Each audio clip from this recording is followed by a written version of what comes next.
जय श्री कृष्ण मित्रों, आप सभी का बहुत बहुत स्वागत है आपके अपने ही चैनल एस्ट्रो गुरुजी में।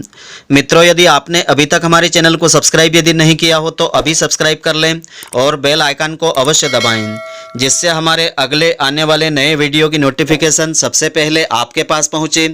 आप नित्य नई नई ज्ञानवर्धक जानकारियाँ व नित्य का राशिफल हमारे चैनल से प्राप्त करते रहें। तो मित्रों, आज आपको हम बताने जा रहे हैं अति पुण्यदायिनी गया तीर्थ की कथा।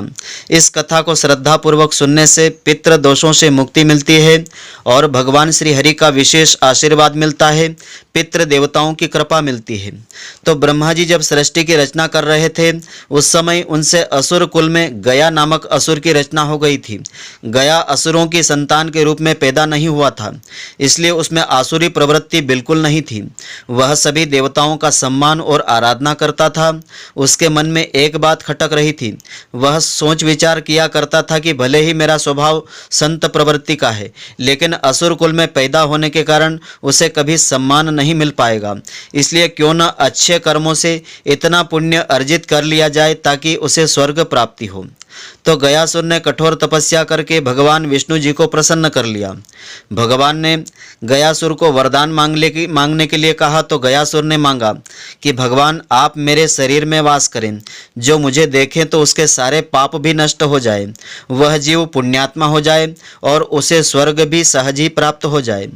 भगवान श्री हरि से वरदान पा करके गयासुर घूम घूम करके लोगों के पापों को दूर करने लगा। जो भी उसे देख लेता उसके सभी पाप तत्काल नष्ट हो जाते और वह स्वर्ग का अधिकारी हो जाता था। गयासुर के इस कर्म से यमराज की व्यवस्था गड़बड़ा गई और कोई भी घोर पापी गयासुर के दर्शन कर लेता तो उसके सभी पाप तत्क्षण नष्ट हो जाते थे। यमराज उसके कर्मों के अनुसार उसे नरक भेजने की तैयारी करते तो वह गयासुर के दर्शन के प्रभाव से स्वर्ग मांगने लगता था। धर्मराज को कर्मों का हिसाब रखने में संकट हो गया था। यमराज ने ब्रह्मा जी से कहा कि अगर गयासुर को अभी नहीं रोका गया तो आपका यह विधान समाप्त हो जाएगा, जिसमें आपने सभी को उनके कर्मों के अनुसार फल देने की व्यवस्था दे रखी है। पापी भी गयासुर के प्रभाव से स्वर्गलोक को भोगने लगेंगे। तो ब्रह्मा जी ने उसी समय उपाय निकाला। उन्होंने गयासुर से कहा कि तुम्हारा शरीर सबसे पवित्र है, इसलिए मैं तुम्हारी पीठ पर बैठ करके सभी देवताओं के यज्ञ करूंगा, उसकी पीठ पर यज्ञ होगा। यह सुनकर के गयासुर सहर्ष तैयार भी हो गया। ब्रह्मा जी सभी देवताओं के साथ एक पत्थर से गयासुर को दबा करके बैठ जाते हैं। इतने भार के बावजूद भी वह अचल नहीं हुआ था, वह घूमने फिरने में फिर भी समर्थ था। देवताओं को फिर चिंता हुई। उन्होंने आपस में सलाह की कि इसे भगवान विष्णु जी ने वरदान दिया है, इसलिए अगर स्वयं श्री हरि भी देवताओं के साथ बैठ जाएं तो गयासुर अचल हो जाएगा। तब श्री हरि भी उसके शरीर पर आकर के बैठ गए। भगवान श्री विष्णु जी को भी सभी देवताओं के साथ अपने शरीर पर बैठा देख करके गयासुर ने कहा कि आप सब देवता और मेरे आराध्य श्री हरि की मर्यादा के लिए मैं अब अचल हो रहा हूँ। सभी जगह घूम घूम करके लोगों के पाप को हरने का कार्य बंद कर दूंगा, लेकिन मुझे श्री हरि का आशीर्वाद है, इसलिए वह व्यर्थ नहीं जा सकेगा। इसलिए श्री हरि आप मुझे पत्थर की शिला बना दें और यहीं स्थापित कर दें।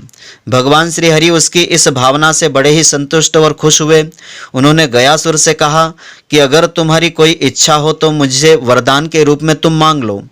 तब गयासुर ने कहा कि हे नारायण, मेरी इच्छा है कि आप सभी देवताओं के साथ अप्रत्यक्ष रूप से इसी शिला पर विराजमान रहें और यह स्थान मृत्यु के बाद किए जाने वाले धार्मिक अनुष्ठानों के लिए तीर्थ स्थल बन जाए।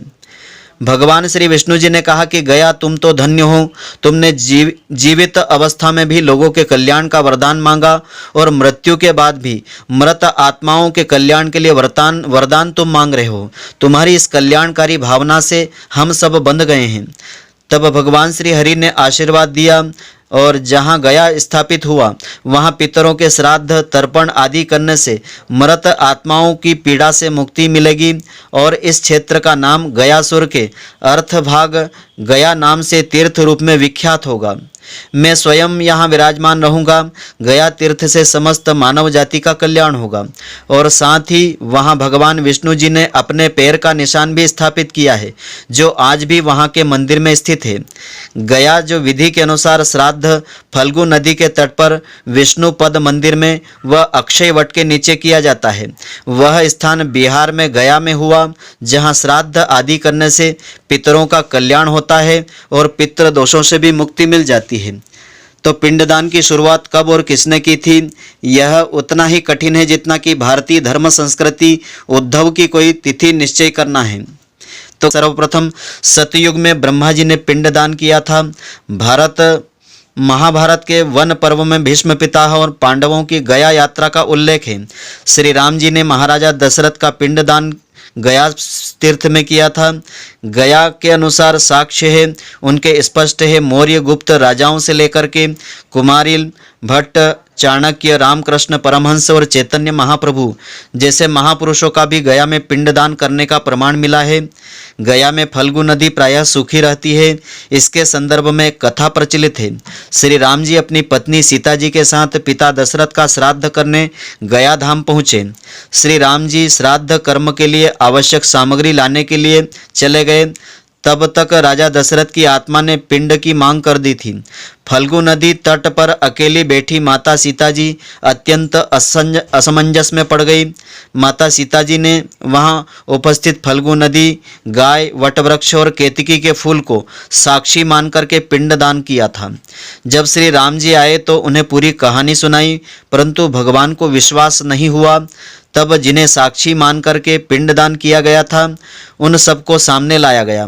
उनमें से पंडे जो है फल्गु नदी, गाय और केतकी फूल आदि ने झूठ बोल दिया, परंतु अक्षय वट ने सत्यवादिता का परिचय देते हुए माता की लाज रखी थी।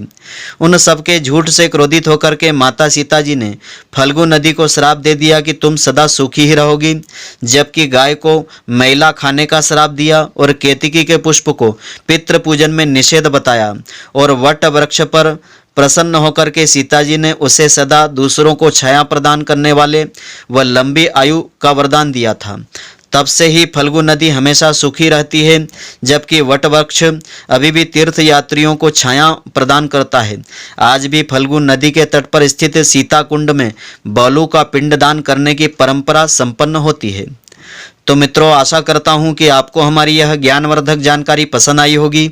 यदि आपको पसंद आई हो तो आप हमारे वीडियो को लाइक व शेयर अवश्य करें। धन्यवाद। जय श्री कृष्ण मित्रों, फिर मिलेंगे।